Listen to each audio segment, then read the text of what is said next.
여기 높은 산에서는 혈이 없어요. 이 속에 바위가 들어있다 그 말이에요. 다리가 없습니다. 다리가 있으면 용이에요. 무령을 잡으려면 그렇죠. 혈처 앞은 반드시 봐야 돼요.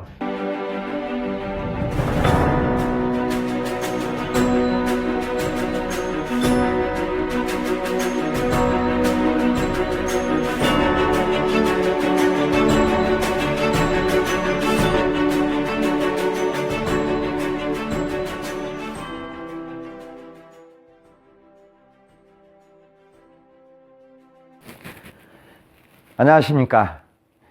풍수지리학의 신비라는 제목을 가지고 강의할 독고거사 최용준입니다. 이 제3강에서 오성의 성체에서 무령을 찾는 법을 가지고 논하고 있는데요.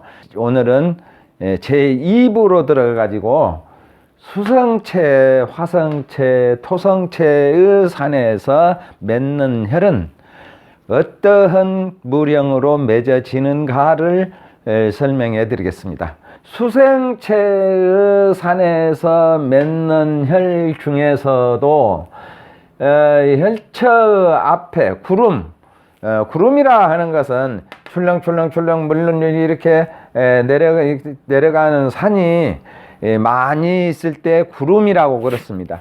수성체의 산 구름이 있고 양쪽에 다리가 있으면, 다리라 하는 것은 가운데 수성체의 산이 들어있고 양쪽에 뿔처럼 살짝 솟아오른 것이, 이것이 선여교라고도 하고 산에서는 다리라고, 건너는 다리라고 그렇습니다.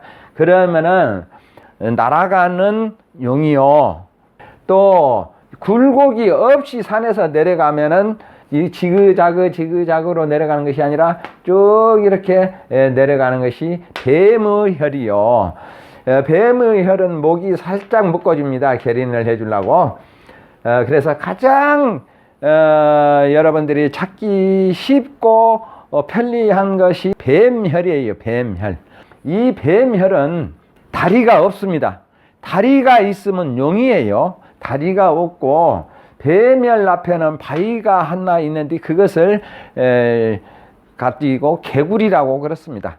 가늘게 내려가 가지고 혈을 맺는 것은 뱀혈이요.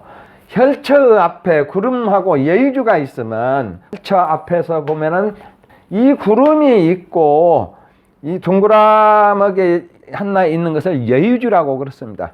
용의 여유주, 발롱농주, 반반한 구름을 타고 여유주를 갖고 해롱하는 용의 혈무령으로 떨어지고, 그리고 혈처의 앞에, 그러니까 무령을 잡으려면 그렇죠. 혈처의 앞은 반드시 봐야 돼요.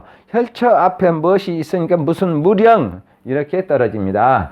풀 속에 개구리가 들었다 하는 것은 이 혈처 앞에 산이 있는데 이 속에 바위가 들어있다 그 말이에요. 바위가, 이것을 풀 속에 바위가 들어있다, 산에 묻혀 있는 바위 이렇게 생각하시면은, 그래서 풀 속에 바위가 있으면은 이것을 개구리라고 그렇습니다. 그래서 장사추가 길게 내려오는 뱀이 개구리를 쫓고 있는 무령, 수성체로 만들어진 산에서 혈이 맺어졌는데 그 앞에서 바람도 두려워하지 않고 물도 두려워하지 않으면 이것은 창룡출해, 바다에서, 푸른 바다에서 나오는, 헤치고 나오는 용. 그러면은 여기가 높아가지고 바람이 타고 물이 앞에 보이고 하는 것을 바람도 두려워하지 않고, 그러니까 청룡배고가 더 얕았다는 결론이죠.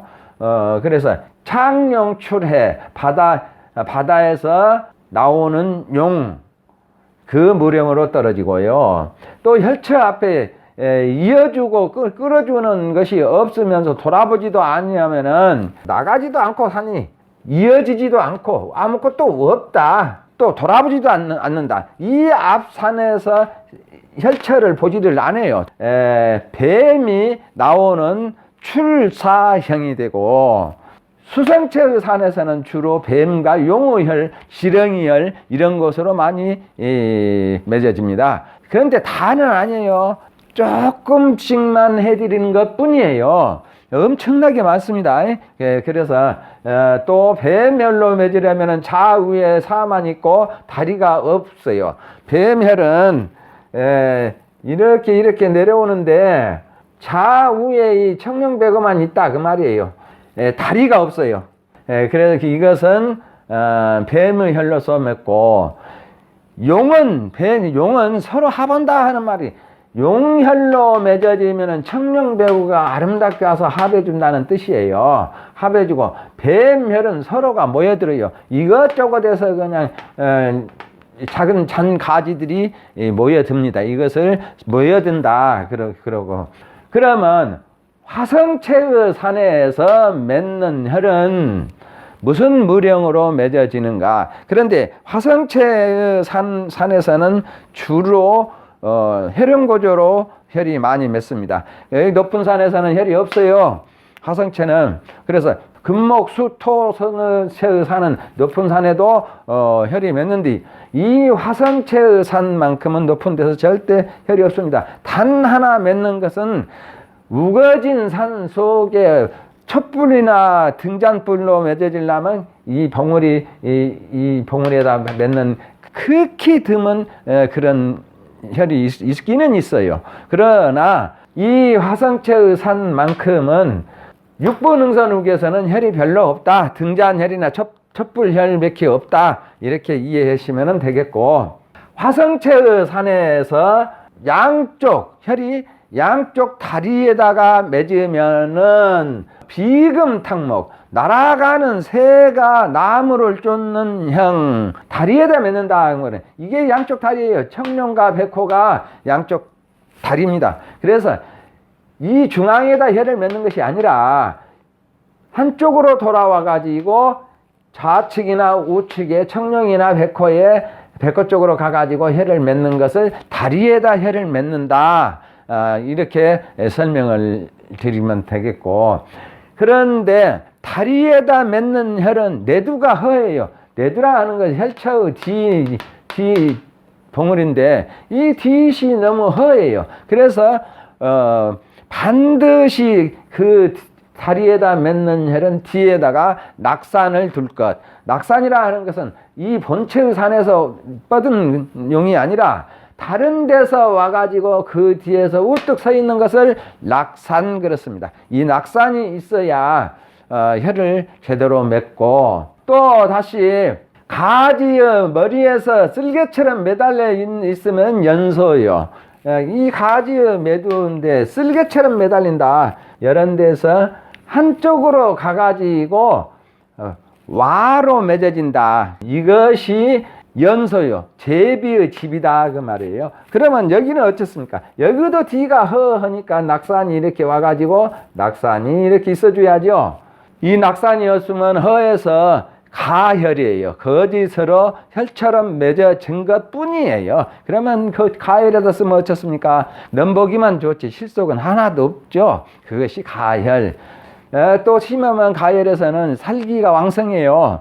그러니까 절대적으로 가혈과 진혈을 구별을 잘 하셔야 되고, 그리고 혈처 앞에 푸른 하늘에 물을 둘렸으니 비룡상천이요.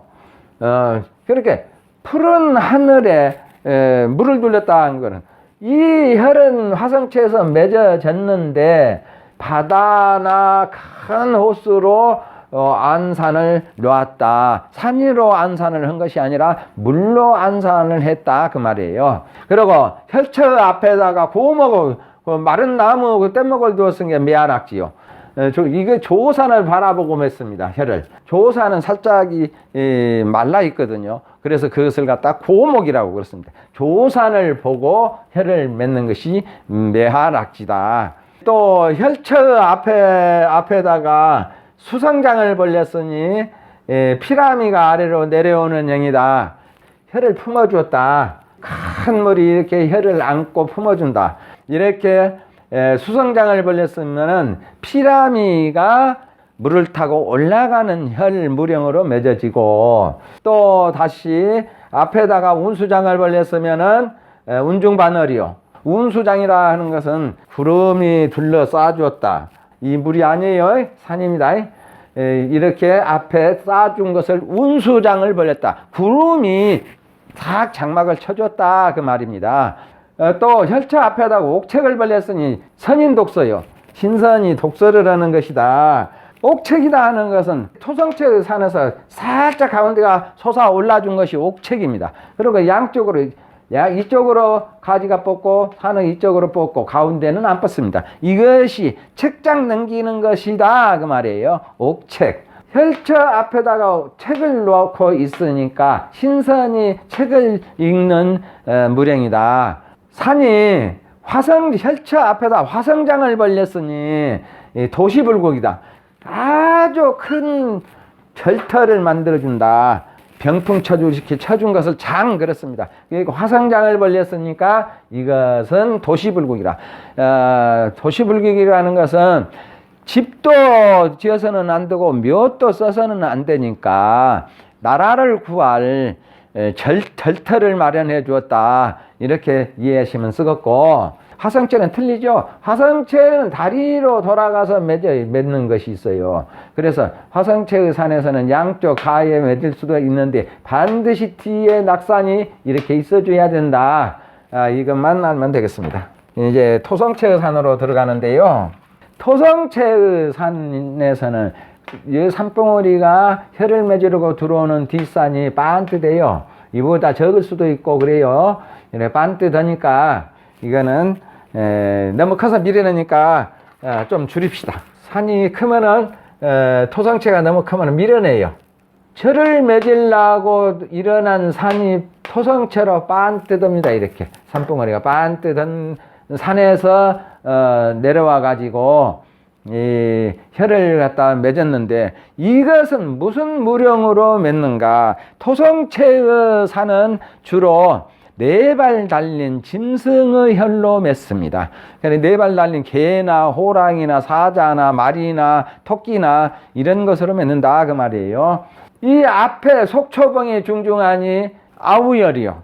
이 화산처럼 생긴 안산, 이것을 갖다가 아우열이다. 이게 있으면 이렇게 이해하시면 되겠고, 또 앞에 살찐 고기가 있으면 맹호출림이요. 여기서 설명드린 것은 이 산의 체성, 토성체가 그렇게 생겼다는 것만 말씀드리지 전체가 다 기다는 것은 아니에요. 맹호출림 하면은 이렇게 산이 금성체로 내려와 갖고 이렇게 해서 여기가 봉우리가 조금 아름답게 생긴 것이 긴데, 이렇게 맺는 것이 호랑이 혈이에요. 그런데 앞에 고기가 있다 하는 것은 이런 산을 고기덩어리 산 그래요. 소나 돼지나 잡아서 고기덩어리 산, 이게 있으면 맹호출림, 호랑이, 사나운 호랑이가 숲속을 나온 무령으로 맺는다 그 말입니다. 금한 옥근이 있으면, 금한 옥근이라는 것은 무엇인가는 마르 안장이에요. 마르 안장. 안장처럼 여기 이것을 안장이라고 그래요. 마르 안장. 혈처 앞에 마르 안장이 놓여 있으면은 갈령음수요. 목마른 용이 물을 먹으려고 하는 무령이요. 혈처 앞에 달이 있으면은 옥토망월이라. 달이 여러 가지 형체, 한 5가지 형체가 있는데 그 중에서도 옥토망월이라 하는 달은 M자처럼 생깁니다. 혈처 앞에 그물이 쳐졌으면은 주장복망이요. 달리는 노루가 그물을 만났다 해서 주장복망이라고 그래요. 그물이라 하는 것은 산이 이렇게 열려 있습니다. 산이 열려 있어요, 여기는. 그래서 이것을 갖다가 그물 그래요. 그물을, 제일 큰 그물을 보시려면은 마이산을 가면은 마이산 양키가 있습니다. 이게 그물이에요. 그물. 말을 기면서도 크게 구글을 잡으면은 그물입니다. 크게 3가지로 잡습니다. 하나는 말을 기로 잡고, 한나는 또 그물로 잡고 한나는 또다시 화살로 잡습니다. 그래서 그 마이산에 가서 보면은 그 마이산이 그물, 그래서 여기가 안 이어져도 그물이에요. 산이 이렇게 생겼어도 그물입니다. 이렇게 생겼어도 이렇게 있는 것은 가득 찬 그물, 이렇게 있는 것은 차지 않은 그물. 그래서 혈처 앞에 그물이 있으니까 노루가 달리다가 그물을 보고 있는 물행이다. 그리고 혈처 앞에 쥐가 놓였으니 복묘롱서라. 고양이가 쥐를 갖고 노는 해롱하면서 노는 무령이다. 그 말이에요. 그래서 쥐의 체는 이렇게 생겼는데 적은 것과 큰 것을 구별하실 줄 알아야 됩니다. 아주 적은 것은 노소화전으로서 이제 이라고 그러고 큰 것은 미련은 지가 배불러서 누웠다고 그래요. 혈처 앞에 잔디나 버섯이 있으니까 금구예입니다. 버섯이라고 하면 아치를 세웁니다. 아치, 동그라하게 아치. 이렇게 다리에다가 길이 이렇게 있는데 다리에다가 이렇게 아치를 세워요. 아치. 이것이 버섯입니다. 이렇게 차 타고 가다가 아치가 있으면 그것이 버섯이라고 그래요. 잔디라 하는 것은 그 앞에 반반해요. 논이 땅에서 꼬리를 끌고 올라오는 거북이다. 이렇게 알아두시면 쓰겠고, 또 혈처 앞에 창고봉이 있으니 노서화전이다. 창고는 토성이에요. 토성이 크면 같은 싸면은 상상무라고 그래요. 여기가 또 토성이 크게 이렇게 있으면은 속길이 싸문다고 그러고, 여기서 말하는 것은 적게 있는 것. 이렇게 이것을 창고봉 그렇습니다. 그래서 혈처 앞에 창고봉이 있으니까 늙은 쥐가 이 곡식을 타먹고 있는 무령이다. 노소화전, 꽃밭에서 늙은 쥐가 놀고 있다. 혈 사이에 뿔이 있으니까 황우도강이라, 황소가 물을 건넌다. 여기가 바위가 두 개가 있다 그 말이에요.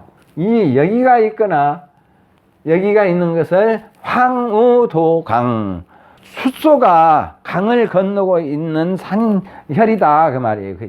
또 혈이 코 사이에 맺었으니 이것도 황우도강이요. 코 속이라 코라 하는 것은 바로 내려와서 혈이 여가 있는 것이 아니라 혈이 바로 내려와서 이 순전 잠깐 놔두고 있는 것을 코에다가 혈을 맺었다 그렇습니다. 제 2부에서는 수화 토성에 대해서 혈이 어떻게 무슨 무령으로 맺었는가를 설명드렸습니다. 다음 강의까지 안녕히 계세요.